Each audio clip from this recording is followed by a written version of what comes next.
Sigana motelo kama chenro mag piny owacho e chulo gope kod chulo sara oyangi ni muonyo thoth omenda mag piny owacho mamayo chenro mamoko yore mag yudo omenda. Mari en kaluwore gi lipode ariyo mag riwruok makedo ne ratich oganda The Kenya Human Rights Commission. Giwacho ni sekta mar thieth, somo kod dongruok mamoko koro ok yud omenda kaka dwarore. Elvis Ochieng nigi ler mathoth. Lipod ni mokwongo ma idendo ni The Economics of Repression kata bedo ni onyiso picha motheko ewi kaka Kenya tiyo gi omenda mage. Lipod ni yango ni kawuono atamalo 68 mag omenda mar sirikal choko imuonyo gi gik moko ariyo: chulo gope kod chulo osara.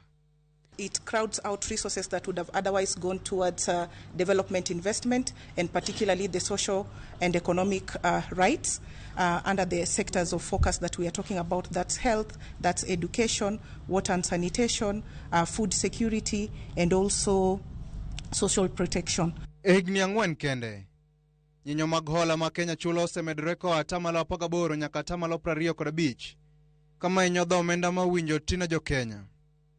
Sirne jomadongo ng'ad koa bilion 18 nyaka bilion 15 ka omenda mag siro nyithi kiye bende olwar koa bilion 7 nyaka bilion 5. Mae kelo pek ne jopiny. Joma dhi e osiptende e kaunti ma Nairobi ywak ni onge yedhe sama sirne sekta ma thieth oa bilion 8 nyaka bilion 7. Magi timore sama omenda madhina osara to kawo nus budget mowinjo sir chenro duto mag sirikal. Also asking them to tell the executive, because it is the one responsible for the impunity we are exposing, which is also responsible for the violations of the rights we have talked about. Kata kamano, jolony wacho ni sirikal ok owinjo ng'i mana kuma omenda dhiye.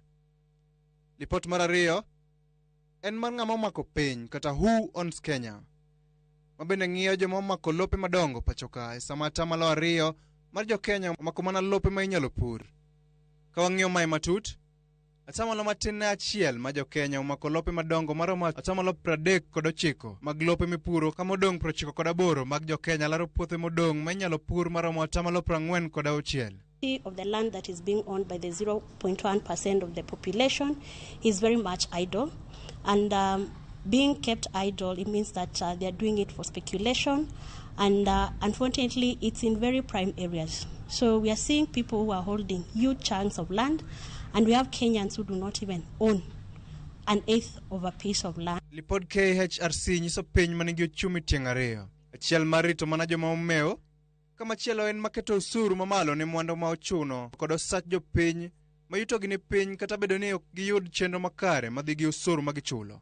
Lipod ni dwaro mondo orang matut wach mar lope ka gidwaro mondo ochak go usuru lope ma ji nigo, to ahinya lope ma ok ti godo.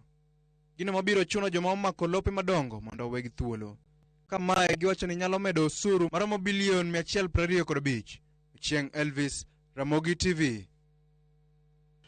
Migawo mar pur, pith jamni kod reye kotenore kod riwruok mar laktache dhi nyime kod jiwo